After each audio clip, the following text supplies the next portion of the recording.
What is going on, everybody? Welcome back to this episode of Shooting the Sith. I'm your host, Robert Slavinsky. I do have a guest I'm going to bring on in a second here, but I do just want to throw out there, everybody, make sure you hit that subscribe button, that like button, everything like that on my YouTube. Be a huge help.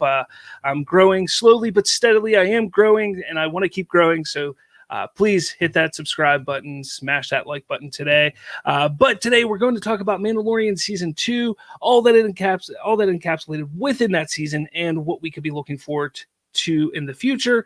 And with me, I will be bringing on Marcus from The Culture Nerd. What is going on, man? Nothing much. Pretty good. It's been a good week for Mandalorian. Really good finale. It really was a fantastic finale. It wasn't just a really good finale. I think it was a fantastic finale. And, yeah, definitely the best episode so far. Despite bad CGI, it was really, really good. Definitely a good finale for sure. So I just kind of want to jump into it here. I don't want to take too much time and just we know each other. We know who we are. Everybody knows us. So let's just move on to it. The first thing I do want to talk about was there was a lot of confusion this past week due to something that came about. Now, before we get into the season 2 of The Mandalorian, I want to talk about the thing that happened at the very, very end, after the credits, everything like that. And that was the revealing of a new show called Star Wars: The Book of Boba Fett. It's a new original series starring Tamora Morrison and Ming-Na Wen. It will be produced by Jon Favreau, Dave Filoni, and Robert Rodriguez, and it is set within the timeline of The Mandalorian, and it's coming to Disney Plus in December of 2021. Now, people were freaking out, all confused, because during the Disney shareholders meeting, they talked about The Mandalorian Season 3 premiering December of 2021. Well, it wasn't really that. It was, I think they said the next chapter is what I think they said. The next chapter in the Mandalorian universe would be premiering in December of 2021, and people took that as it being, Mandalorian Season 3, which made sense, because we didn't know about this. We didn't know about Boba Fett, but it was cleared up today, and I do want to play a little clip from Jon Favreau here. It's actually a 6-minute interview, but we won't play the whole thing unless we have to or want to, but let me add that here. He was on Good Morning America today, and he cleared everything up for us very nicely. Very, very nicely. So here it is. Bro, and happy holidays to you. Thank you. Thanks for having me. I'd have to ask you first, in the spirit of the holidays here, when you created Baby Yoda, the child, did you ever expect that he might end up topping Christmas trees around the world? No, the Christmas tree thing, that's a bit of a new one. But I love that. I think it's because when we first showed Baby Yoda, first of all, let me just say there's going to be spoilers in this segment for any fans. Of course, yes. The last episode. But for Baby Grogu, or Baby Yoda, as people call him, there was no merchandise for the whole first year. So people had to be really... They had to be really have ingenuity. And so on Etsy, online, on social media, you would see people making their own Baby Yoda stuff. And believe me, I bought a bootleg T-shirt for that very reason. Oh, yeah, that's right. I work for Disney. I apologize. So do you have any Baby Yoda ornaments or holiday decorations in your place? I see the mug behind you. I do, yeah. Well, now we have lots of Baby Yoda stuff. We have... there was one that we made that you could fold up because we didn't have any merch, and so some of the artists that we work with made lots of Baby Yoda stuff. We have there was one purposes. All right, well, you got everybody clamoring for more information because the season 2 finale of The Mandalorian just dropped on Friday, and there was a surprise scene at the end of the credits. And I hope we have a drum roll or something, because you got a big announcement, and I'm just gonna lay it out there. Take it away.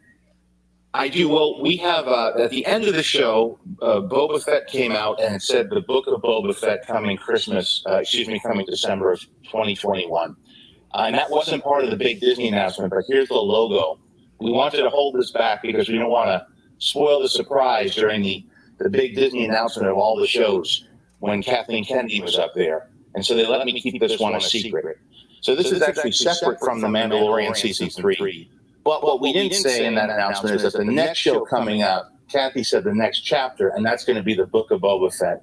and then we go into production right after that on season 3 of The Mandalorian. Back with the main character that we all have known and loved.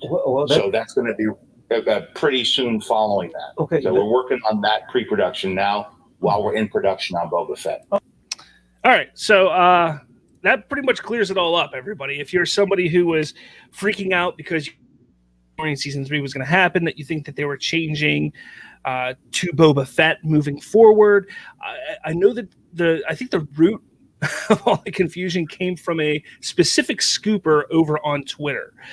She posted a couple months ago that there were issues behind the scenes with The Mandalorian, and people started to freak out. I was one of them, and it wasn't freaking out because of what that scooper said, but realizing all the difficulties and all the shenanigans that have happened already behind the scenes at Lucasfilm, I was like, this isn't too far from believable right now. I mean, it's very possible. I think we even talked about it on the last time you were on my show, Marcus, with Star Wars. And it seems that the day this past Friday, when the final episode of season 2 aired, she went back to Twitter and she goes, "Oh, it looks like my information was right. It looks like they're going to be moving on with Boba Fett and blah, blah, blah."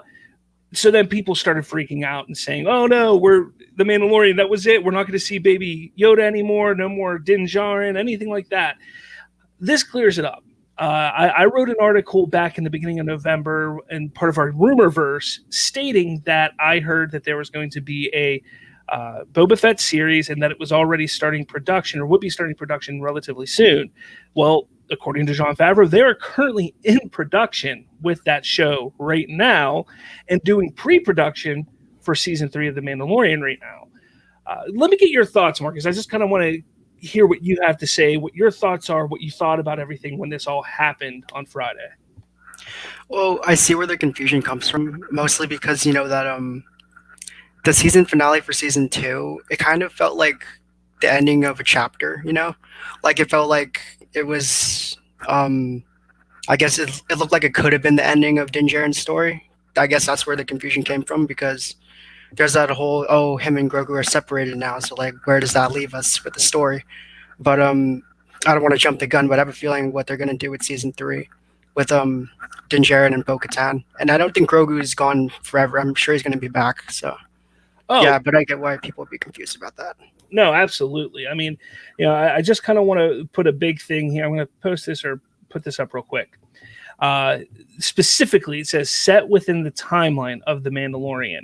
That does not mean it is taking over for The Mandalorian, because when they announced the Ahsoka Tano series, they also stated that is set within the timeline of The Mandalorian, as will the what's it called? The Rangers of the New Republic.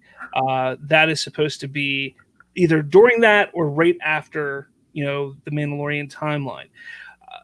What it seems like is happening, what Lucasfilm is doing, is kind of giving the go-ahead to Favreau and Filoni and saying, look, we have the sequel trilogy, the original trilogy's done, the prequel trilogy's done, but this little area right here, you guys go for it. You guys are overseeing everything, because Favreau and Filoni are overseeing Ahsoka, they're overseeing the Rangers of the New Republic, as well as Boba Fett and the Mandalorian. So those are 4 shows right there that they are specifically overseeing that all take place between the original trilogy and the sequel trilogy. And that's what's happening here. And people are freaking out. They think, there was, behind the scenes shenanigans. And there very well could have been. There could have been some shenanigans, but it seems like it's all taken care of because they're moving forward with season 3. So I think it's time to put that to bed. We're getting the Book of Boba Fett December of 2021. And then once that is completed, we will be getting season 3 of The Mandalorian. It's just going to take a little more time to get there. But, really right now, I think everybody's concerned of what's going to happen to Grogu and what about Bo-Katan and the Darksaber. So let's jump into that here. We're gonna jump into the season 2 review and what to expect for season 3. So Marcus, prior to the final episode, what were your thoughts on this season to this point? I had kind of mixed feelings about it. overall, I thought it was pretty great, but I realized there was like a lot of filler in it. I don't want to be like too negative about it, but there was a lot of filler. But I think that was really essential to like trying to build that world that Favreau and Filoni were trying to create, which is what I really appreciate about the Mandalorian. It's not just about the main character; it's about fleshing out this entire universe in ways we haven't seen before. Like that frog lady, for instance. I thought that was really an interesting character use there because it let us explore like different kind of characters we haven't seen. We're used to like the Jedi's and the rebels, going off on their adventures, but we usually don't see like all these different side characters. So that's what I really liked about this season, especially. Yeah, I mean, I'm with you. I hate filler, and when you're talking about a season that is 8 episodes, some episodes are hardly 30 minutes long. Filler episodes just seem kind of pointless. And I believe it was chapter 2, the second episode of this season, or chapter 10, which is the one where they get stuck in the ice cave with the spiders and everything like that. Mm-hmm. That was, I think, the only real filler episode. Yeah. And the thing to progress the story forward, especially because they had an opportunity for that to matter because of everything that was happening to his ship, what was happening to the Razor Crest. Yeah. But the fact that they just destroyed it in the 7th episode or the 6th, whatever episode it was that they destroyed it, it kind of is pointless. It was kind of like, well, then who cares if his ship gets destroyed there and then he gets it fixed, because it's just going to get destroyed completely later on. And there was nothing in that episode that pushed the narrative of anything forward. And I think besides that, I think the rest of the episodes were all phenomenal. I still think that the first episode of this season is the best episode of The Mandalorian. Oh, wow, really? Well, I could say that actually, yeah.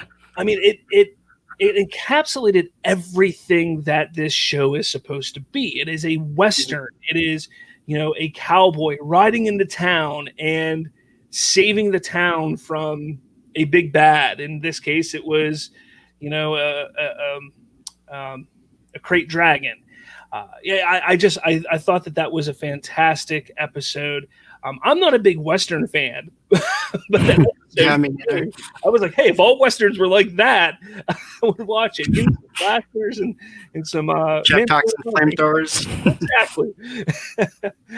But overall, for me, this season, I think, was better than season 1. Slightly better than season 1. But it was better. And I think what really helped was adding these cameos and these known characters into the story. Oh, yeah, definitely. Season 1 was about establishing, okay, this is what we are dealing with. This is what this show is about. This is your main character. He has a son-like or a father-son relationship, or is building a father-son relationship with this little creature. And then he also makes some friends, Grief Karga, Cara Dune, stuff like that. I like that this season then was like, okay, we have all that. Now let's do a little bit of fan service. Here's Ahsoka Tano. Here's Boba Fett.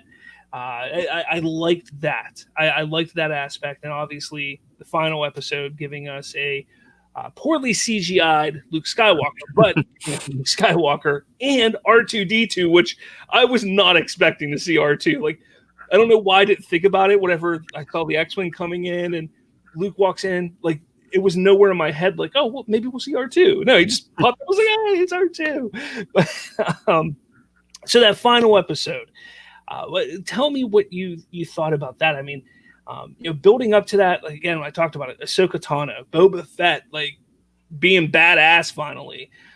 What was it, or what do you think set this final episode apart from the rest of the season? Well, I think the main thing that really got me with that episode was like I didn't know to expect any of that stuff that happened in that episode, because like the thing is, before season 2, like building up to it, we already had an idea of like expecting Bo-Katan, Ahsoka, Boba Fett, but like Luke Skywalker, I was not expecting that at all. And like just that whole scene with him near the end of the episode where he like destroys all those, I think it was the Dark Troopers. Yeah. He just destroys them, goes ham on them. It reminds me of that whole scene with Darth Vader in Rogue One, like where he's going on that rampage, and I just loved it, seeing Luke with his raw power, with modern technology. That was what really set the episode apart for me. Just seeing Luke like completely unleashed like that, because he is my favorite Jedi. So like just being able to see him go off like that was just really special to me as a fan. Yeah, definitely. And you're not wrong. I mean, that was kind of the big thing with that episode, was the reveal of Luke Skywalker. And yeah, I mean, that was a topic of debate since the episode where Grogu went to the Seeing Stone and called out to a Jedi. Who was it going to be? And everybody was like, maybe it's going to be Ezra, maybe it's going to be Luke, maybe Ahsoka will come back, maybe Cal Kestis, maybe. Cal Kestis, yeah. People are coming up with these crazy theories. Mace Windu, I even heard a few times. Mace Windu. So people are coming up with these crazy ideas, and I think the most logical and understandable choice was Luke Skywalker. And I think that is why, like, I myself was like, they're not going to go that route. Like, it's the most logical choice because of the time period we're in, what's going on in the galaxy. It makes the most sense that it's Luke. And the fact that they then did it, I was like, okay, yeah. I mean, it's still a shock or a surprise, because I didn't think they were going to go that route, but they did. I was one of those ones that when they saw the X-wing come through and the X-wing was docking, I was like, an X-wing. I mean, I don't see them doing it. It's not going to be Luke. And then even whenever we saw the black and white security footage of the figure with the lightsaber, I was like, could that be Ahsoka? Could it be? I thought it was Ahsoka too when I first saw that. And then, it was finally once they showed the green lightsaber and the glove hand, I was like, okay, it's definitely Luke. That's what they're going for. All right, I'm good with that. And you're right. There's a lot of similarities. Whether they did it specifically this way to that Darth Vader scene in Rogue One or not, I kind of have a feeling that it may have just been a happy coincidence that happened. I don't think, because that's a very, very dark scene in Rogue One. And I mean, that is showing the full power of Darth Vader. That is why the beginning of A New Hope, all those rebel troopers are standing there with fear in their eyes, and they're scared to death because they just witnessed what he did in that hallway. Having Luke do that on purpose, like having them go, oh, you know what we should do? We should copy what Vader did, but this time with Luke. I don't think that's very Luke, to do that. I get that, yeah. I just think it's not something that they sat there and like, oh, let's copy that. I think it was more along the lines of, this would be a cool scene for Luke to just walk through these hallways, just destroying these dark troopers, and then people were like, hey, hallways, Darth Vader. Oh man, look, let's put it together. I think that, to me, that's what it is. I can't imagine them sitting there saying, let's have Luke copy what his father did from Rogue One. I don't see it that way, but maybe, I don't know. I mean, yeah, I definitely think there is a coincidence that it did end up being very similar. Mm-hmm. I mean, it did personally remind me of it, but I think the main takeaway from that is just to show how powerful he's become. Yeah. Because I know the sequels, a lot of people wanted to see him like with his maximum power, but we didn't really get to see too much of that until like the end of Last Jedi. So yeah. I think it was really cool just seeing Luke in his prime, because we haven't been able to see him like fight in such a way like that, especially against those dark troopers, because we saw like Din Djarin struggled to fight one of them. So like it was really cool seeing him take on like, I think, like a whole platoon of them or something like that. So it was pretty interesting. Yeah. I mean, he took on a whole bunch. Real quick, what's going on, Nicotina? Hey, excellent job last night. For those of you who weren't aware, there was a whole streaming day worth of stuff called Deck the Halls of Justice, or Deck the Hall of Justice. It was in support of the AFSP. All the people within the Snyder Cut movement. They streamed from like 6 a.m. Eastern until, what time was it? 1:30 a.m. this morning. Different channels, people involved. It was amazing. Nicotina was part of it. So great job on that. And what's going on, Chase? I'm Chase is my son. He's my oldest son, so he likes to watch my show. What's going on, man? So, but yeah, I mean, it showing the power of Luke there, I think, was was important because the last time we saw Luke be powerful, with the exception of what he did in The Last Jedi, was really against Vader in Return of the Jedi. And even then, that wasn't extreme powerful Luke. I mean, he was torn. He was falling to the dark side, fighting, resisting falling to the dark side. He wasn't utilizing the Force to its full capacity. This was like the first time that we were like, holy crap, Luke can screw some things up with a lightsaber. And he did that. And I think it was fantastic. And a lot of people are saying because of that this starts to erase or fix the sequel trilogy. Oh, yeah. So what are your thoughts on that? Because look, the sequel trilogy is what it is. I don't love them as much as I like the 6 previous movies, but I don't hate them as much as some people do. I understand the negativity around it and what they, what they've done, what they did with it. I understand the negativity around it, but what do you think? Do you think what they were doing with this season, especially the final episode, does this erase or fix anything with the sequel trilogy? Okay, the main issue I have, like, with people saying that it like erases the sequel trilogy, as much as you don't like it, the sequels, and like I'm one of those people that doesn't like it too much, but as much as you don't like it, it's just not going to change the fact that it's canon. They already made it. So well, I think there's one scene in season 2 that really like goes against that whole idea that it erases the sequel trilogy, and that's the scene where they found like that cloning facility. I think, yeah, that was setting up for Snoke. So like I definitely think that they're not trying to erase the sequel trilogy, but I think they're trying to flesh it out, answer some questions that we have, because there are a lot of questions that are unanswered in the sequels. So I think what Filoni and Favreau are doing is like kind of fleshing it out in a way that a lot of the hardcore fans will resonate with. Yeah, if that makes sense. Yeah, I mean, does it erase the sequel trilogy? No. I mean, if they go for a multiverse aspect of Star Wars, which is a very possible thing that they could do at some point in the future, not saying they're doing it here, but if they decided to go that route, I could see them finding a way to fix what they did. But I don't. I think that the sequel trilogy is what it is. And I think what people need to or how people need to look at it is like this. And it came to me last night as I was laying in bed trying to fall asleep at 2 a.m. after getting all hyped up from the Deck of the Hall stuff, Deck of the Hall of Justice stuff. But I was sitting there and I go, you know what? This is exactly done differently, but this is almost exactly like what George Lucas did. George Lucas created the original trilogy, 4, 5, 6. 10 years later, 20 years, 15 years later, whatever, he goes, turns around, and does the prequel trilogy. That's what's going on here. We got the sequel trilogy, and now they're going back and with these TV shows filling in that gap, thus finding ways to fix little inconsistencies or issues with the sequel trilogy.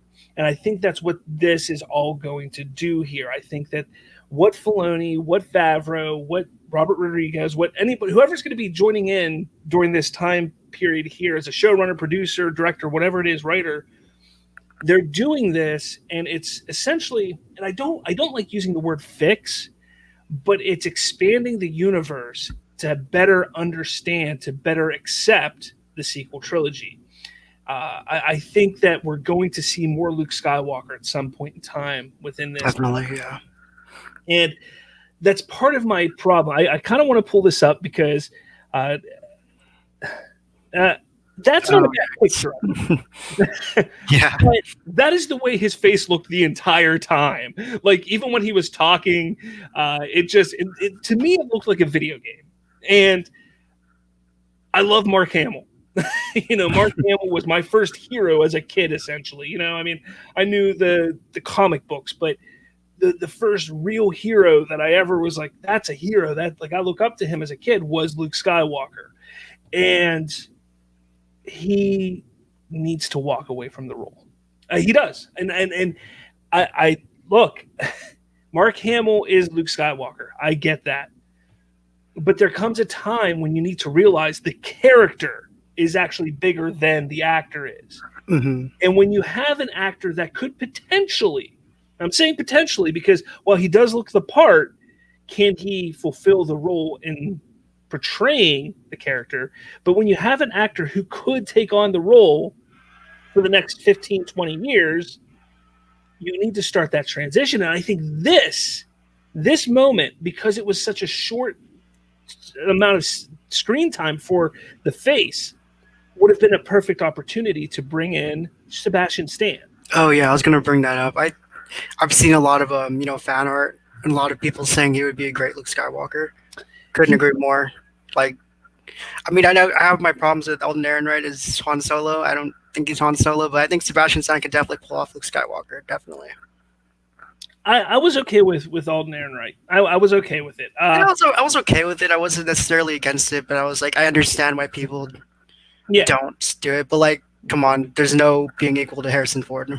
There's no way to get not even a little bit. But this would have been a perfect opportunity. It really would have been a perfect opportunity to bring in Sebastian Stan. And I mean, you figure the screen time that Luke's face was on screen, maybe 2 minutes out of 9 minutes there, if that. And that would have been an opportunity that could have been the transition to saying, okay, so they're going to go with somebody younger. He looks like Luke. He doesn't exactly look like Mark Hamill, but he looks close enough. Mm-hmm. I can accept this. And this would have been a good little test. If people didn't accept it, then they go, okay, let's go back to the drawing board, see what else we can do. If people accept it and love it, boom, you're off and running. And the rumored Luke Skywalker show that's been rumored to be in development for a couple years now could just be get greenlit and be off to the races. And I think that's what they should have done here. Again, I love Mark Hamill. The technology is impressive. It's just not there yet. It's not. And I know people are like, look, I can do a deep fake that looks better. Deep fake is completely different than an entire show. Like if they do a Luke Skywalker show, you're figuring 30 plus minutes of Luke Skywalker on screen at almost all times. You can't do a deep fake with that. Mm-hmm. And you got to like hammer out all the, the little glitches and all that. Because when they're moving, you got to fix all that, clean it up. Exactly. So, there's a lot that, while it's exciting and the thought of more Luke Skywalker is exciting, I do hope, and I love Mark Hamill. I'm going to keep saying it. He's Luke Skywalker, but the character, just like I thought that they should have recasted Leia. The character is bigger than the actor. Same with what's going on, with Marvel and Black Panther. Mm-hmm. Black Panther is bigger than Chadwick Boseman. And what he did was phenomenal, and bringing that character to life and being a symbol and a role model for so many in this world. But the character is bigger than Chadwick Boseman, just like Luke Skywalker is bigger than Mark Hamill. And I think that there has to be a time that we have to accept that other actors have to take on these roles if we want to continue seeing this lore built. Yeah, and I think that's definitely a problem with a lot of fan bases in general. Like, they can't accept that a character can have different iterations. There's going to be different takes on a character. Like, look at the Spider-Man fans, for example. Like, they do not want to agree that the Spider-Mans are all good in their own right. So I think that's definitely something that we have a problem with in our fan base in general, not just Star Wars. Yeah, definitely. I mean, you're not wrong. I mean, it's people. When you get spoiled with having a Mark Hamill within the fandom since 1977, willing and able to play the character for 40 plus years, you get spoiled and you want to keep seeing that. And I get it. But I know for myself, I mean, hopefully I live for another 40 years or more. I would love to see more stories of Luke Skywalker, and Mark Hamill's not going to be able to do it. So that's that. I mean, for me, from my standpoint, that's why I want to see it. Now, with all of that Skywalker stuff out of the way, the end of this episode, we see Grogu go away. We see Grogu being taken by Luke to be trained, and everybody's freaking out. Oh no, he's going to be killed by Kylo Ren in 20 years. Oh yeah. You also have the whole thing with the Darksaber. Din, defeated Moff Gideon, which gives him the right to the Darksaber. Bo-Katan wants the Darksaber. Is she going to fight Din Djarin for the Darksaber? We don't know. What's going to happen to Moff if he's still alive? There's a lot that is left open at the end of this episode. So many people are sitting here like, oh, the story's done and over with. But there's still a lot to talk about and figure out what could happen in season 3 and beyond. Mm-hmm. And I'm going to stand by what I said a few weeks ago on my show is The Mandalorian, this show is a show about a father and a son. And just because Grogu's gone doesn't mean that the story with Din and Grogu is over. They will be reunited. I foresee us seeing a time jump come season. Time jump? I think at some point we're going to see a time jump. Grogu will have done some kind of training, a little training with Luke. Luke will decide, and this is just all speculation. I think Luke is going to decide that, you know what, I can't train him for whatever reason, decides he can't train him. He goes back with Din, and he becomes a Mandalorian. I still think that staff, that pike that he got, is going to be melted down, and armor will be started to be made for Grogu out of that. But that's just me. So what do you think? What do you think is going to happen? Let's just start with Grogu. What do you think the future holds for Grogu and Din Djarin?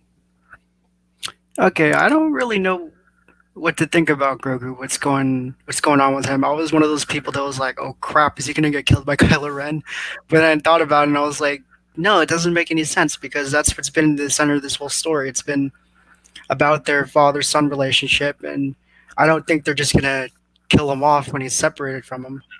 But at the same time, with season 3, I feel like they're leaning towards doing another Siege of Mandalore. Mm-hmm. So I think it's just a break from Grogu. I think Grogu is going to be back maybe end of next season, or maybe season 4. But he's definitely going to return. I don't think they're just going to leave them separated for the rest of the timeline or whatever. But I definitely think what they're going to be focusing on now is getting Bo-Katan and Din Djarin to retake Mandalore. I think that's definitely what they're leaning towards right now. That whole tension between Bo-Katan and Din Djarin is what's really interesting to me. Because I think my friend told me, because I haven't watched Rebels, I'll be honest, but he did tell me it doesn't make any sense that she took the saber from Sabine, without fighting, but she wouldn't accept it from Din Djarin. Yes, yeah, that was something as I was putting today's show together. I'm sitting there and I'm like, I'm pretty sure Sabine just gave the Darksaber to Bo-Katan. No fight had. I think that there will be. I know a lot of people are saying that there's going to be some things. I saw Small Screen today posted a article stating that Bo-Katan will be the villain of season 3. And I think that's an interesting idea and concept. However, Din Djarin is not. He doesn't want the Darksaber. He's just like he doesn't. I don't want it. So why are you going to make the Bo-Katan the villain for an entire season when Din Djarin's just going to be like, look, he'll just throw it down and walk away. Screw you. I don't want it. Yeah. I mean, what I expect is going to happen is Moff Gideon is going to escape next season. They're going to need to fight him again. That's what I think is going to happen personally, because they didn't. If he's not dead, he's going to come back if he's not dead. But the whole thing the reason I think she didn't take the Darksaber was because it was more of a pride thing, because Moff Gideon defeated her. Probably we don't know exactly what happened there, but I think Moff Gideon defeated her and took the Darksaber, so it was more of a pride thing.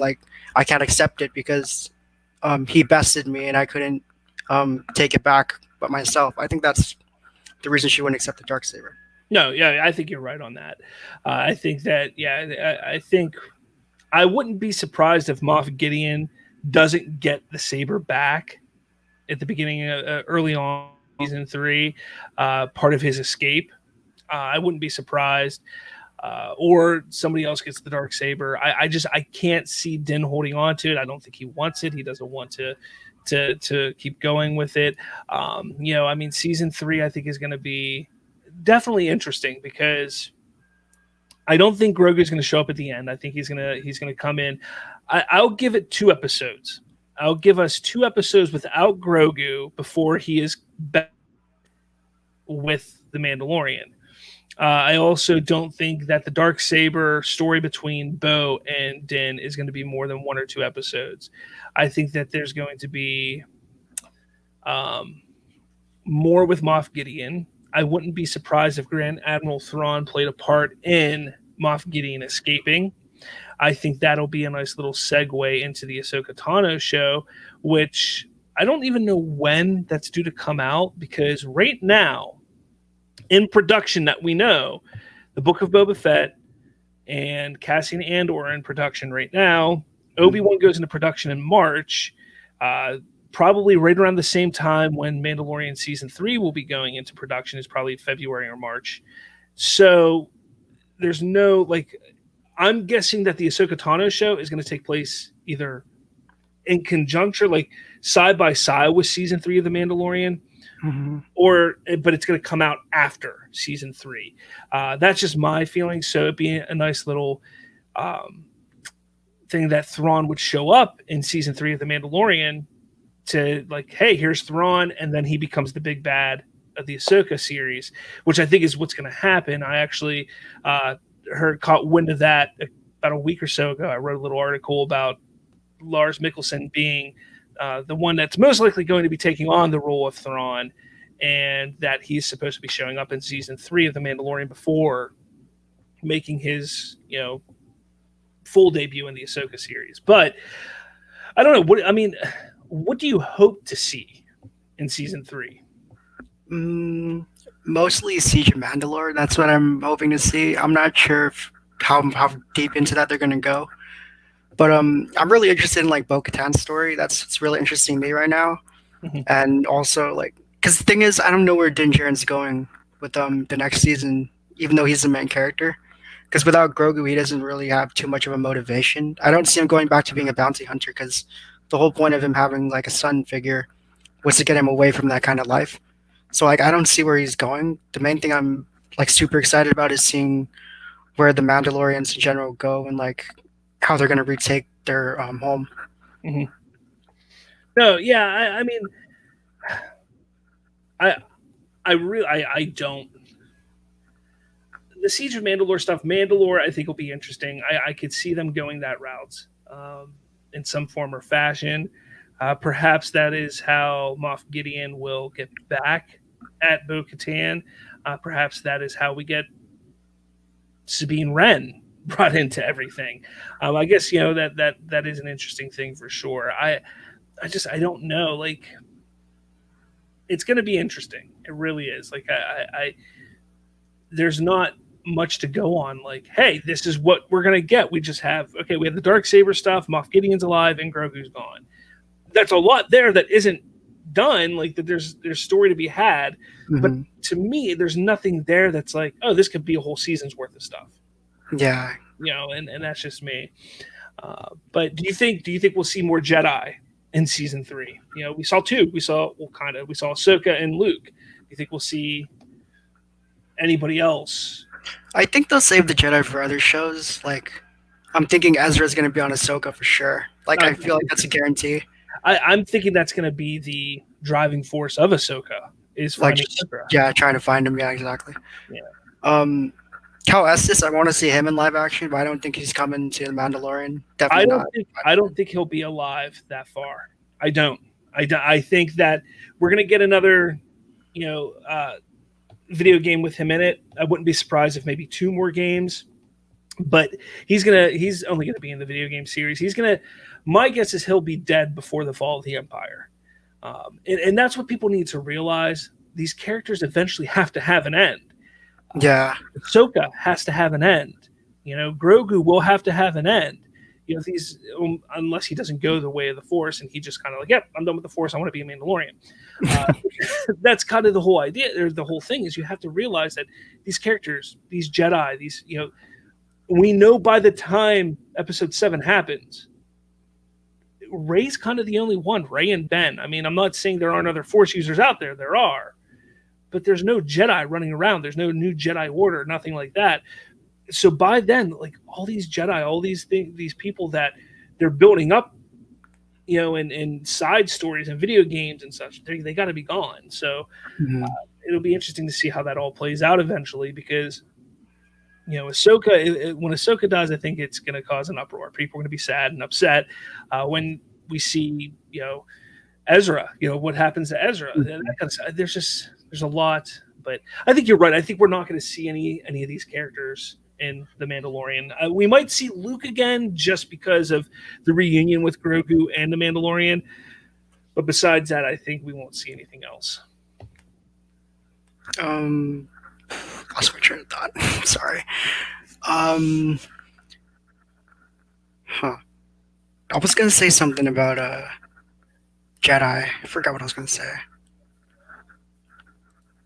I don't know. No, lost my train of thought. Something's happened in the background.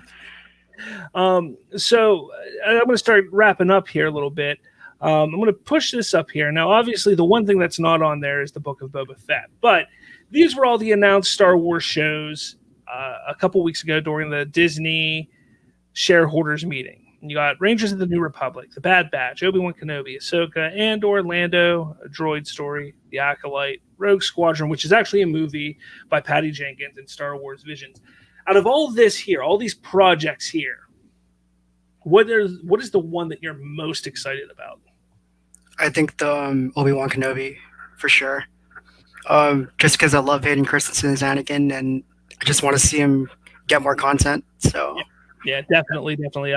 I love the fact that they're bringing Hayden Christensen back to play Darth Vader. I look forward to them facing off again. I think it's going to be fantastic. So a lot of it, I can't wait for it. I'm with you. I'm more on the line of like, hey, I cannot wait for Obi-Wan. It's something I've wanted for years. I've wanted to know what's gone on those years prior, the years between Episode 3 and A New Hope. So definitely going to be interesting. And I'm going to tell you this. If Cal Kestis shows up anywhere, that is the show he should show up in. That's just my opinion. I just think that it would be fantastic to see him show up there. You know, have it in a way where, you know, just spitballing here, but let's just say, you know, Obi-Wan is on Tatooine protecting Luke. And for some reason, Cal shows up on Tatooine because he is looking for Force users or looking, you know, whatever it is he's doing.